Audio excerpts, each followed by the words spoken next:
হয়, যোৱাকালি ৰাতি আমি লাষ্ট এবাৰ আপডেট এটা দিয়া গৈছিলে আমাৰ মাননীয় বিধায়ক চন্দ্ৰমোহন পাটোৱাৰী তেখেত আহিছিলে। সেইখিনি সময়তে আমি তেখেতো তেওঁৰ মুখেদিয়ে কৈছিলে যে তেওঁ ইম্প্ৰুভ হৈছে বুলি। এতিয়া আজি ৰাতিপুৱা আমি যোনটো এছেছমেণ্ট কৰা গ'ল, ৰাতিপুৱা আমাৰ 7:30 বজাত এছেছমেণ্টৰ মতে আমাৰ তেখেত এতিয়া সুস্থ, stable, but not out of danger. ডেঞ্জাৰটো এতিয়াও আউট, মানে তেখেত আণ্ডাৰ ডেঞ্জাৰে আছে, কিন্তু পেচেণ্ট ইজ ষ্টেবল নাও। এতিয়া আমাৰ ব্লাড প্ৰেছাৰটো মেডিচিন নিদিয়াকৈ তেওঁৰ নিজে নিজে ভালকৈ বহুতখিনি উঠিছে, 110-170লৈ উঠি আহিছে। পেচাব হৈ আছে, পেচাব হোৱাটো এটা ভাল লক্ষণ, তাৰমানে তেওঁৰ অৰ্গেনবিলাক ভালকৈ কাম কৰি আছে আৰু পাৰফিউশ্যনটো হৈ আছে। আৰু লগতে আৰু এটা ভাল খবৰ, আমি দুটা ব্লাড দিয়াৰ পিছত তেওঁৰ যোনটো হিমোগ্ল'বিন কম আছিলে 6.4, সেইটো 8.4লৈ উঠিছে। আজি তথাপিও 8.4, 6.4ৰ পৰা 8.4। আজি আমি তথাপিও দুটা আৰু ব্লাড দিয়াৰ কাৰণে মানে ভাবিছোঁ আৰু লগতে অনুষাংগিক যোনখিনি দৰৱ পাই আছে, ইনফেকশ্যনটো অকণমান কমিছে আগৰ যিমান তুলনাত আছিলে। আজি আমাৰ ৰাতিপুৱাৰ এতিয়া আমি আপোনালোকৰ এইখিনি সময়তে তেখেতক একচুৱেলি নমাই আছোঁ। আমি নমাই পেলাই তেখেতক আমি MRI এটা কৰাই ল'ম, গোটেই স্পাইনেল কৰ্ডৰ, মানে চাৰ্ভাইকেল যোনখিনি নেক গলৰ এৰিয়াটো চাৰ্ভাইকেল বুলি কয়, আৰু তলৰখিনিত নিচেছ থাকে সেইখিনি ডৰচেল বুলি কয়। সেইখিনি গোটেই একদম তললৈকে স্কিনিং কৰি স্পাইনেল কৰ্ডটো চাই ল'ম, কাৰণ বহুতকেইটা ঘাপ তাতে পৰিছিলে। আৰু পেটৰ এটা আৰু ভালকৈ আল্ট্ৰাচাউণ্ড কৰি ল'ম। যদি তাতে একো নাথাকে তেতিয়াহ'লে আমি ক'ম যে তেওঁ সম্পূৰ্ণ বিপদমুক্ত হ'ব।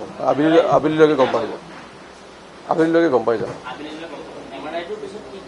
MRIৰ পিছত আৰু যদি কিবা অস্ত্ৰোপচাৰৰ কথা আহে তেতিয়া আপোনালোক কৈ দিম, বা আমাৰ যোনখিনি যাৱতীয় দিব লগা থাকিব। তেতিয়া নিউৰোচাৰ্জাৰীটো চাই আছে, নিউৰলজিক যদি লগা হয় আমি তেওঁলোককো ইয়াতে আমাৰ যোনটো এটা টীম বনোৱা গৈছে তেওঁলোককো লাগিলে সোমাই ল'ম। তাতে নাই, আমি দৰৱ কেইটা দি পেলাই ভাল পাইছে। নাই, তাতে আমি গোটেইবিলাক ৰিপিট কৰা যাব, চব ৰিপিট। তেওঁৰ লগত নিউৰোচাৰ্জাৰী, চাইকেট্ৰি, জেনেৰেল চাৰ্জাৰী আৰু আমাৰ মেডিচিন গোটেইখিনি আছে তাতে। আৰু নিউৰলজি লগা হ'লে আমি লৈ ল'ম। আৰু ক্ৰিটিকেল কেয়াৰটোৱে একচুৱেলি গোটেইখিনি চাই থাকে। এনাস্থেচিয়া এণ্ড ক্ৰিটিকেল কেয়াৰৰ আণ্ডাৰতে GICU যথা ICUত থাকে, তেওঁলোকে গোটেইখিনি মানে মাষ্টাৰ কণ্ট্ৰলটো কৰে, যাকে যাকে লাগে মাতি থাকে। মাত কথা দিব পাৰিছে, দেউতাকক চিনি পাইছে। আৰু আমাৰ লগত আমি যোনখিনি ক'ব লগা সেইখিনিয়ে পাতিছোঁ। আৰু যোৱাকালি আমি খাবও দিছিলোঁ, তেওঁ ধৰক অলপমান আহাৰ ৰাতিলৈকে অলপমান খিচিৰি ভাত খাইছিলে, পানীও দিয়া গৈছে। আজি যিহেতু আমি তেখেতক কিছুমান পৰীক্ষা কৰিম, পৰীক্ষা কৰিলে সাধাৰণতে খালী পেটে থাকিব লাগে, সেইকাৰণে আজি দিয়া নাই, পিছত আকৌ সেইবিলাক আৰম্ভ কৰা যাব।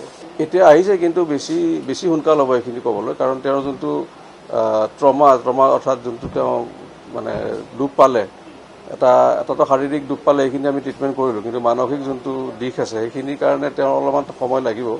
সেইখিনিৰ কাৰণে যোৱাকালি যেনেকৈ কোৱা গ'ল, তেওঁলোকক আমি চাইকেট্ৰিক কাউন্সেলিং, মেডিচিন যি লাগে, অলপ মেইনলি কাউন্সেলিং লাগে, আৰু এটা এটমস্ফিয়াৰটো, ঘৰৰ পৰিৱেশটো বা এই জেগাখিনিৰ পৰিৱেশটো ভাল হ'ব লাগিব, তেতিয়াহ'লে নিজে নিজে ঠিক হয়। এটা ছেল্ফ কনফিডেন্সটো তেতিয়া বাঢ়ি যায় বেছিকৈ। আমি আৰু দুটা প্লেন কৰিছোঁ। এতিয়া ধৰক 9.4, 10.4 মানলৈ উঠিলে আমি বাকীখিনি আৰু দৰৱত লৈ যাম। ইমান বেছিকৈ ব্লাড দি থাকিলেও দিগদাৰী হয়।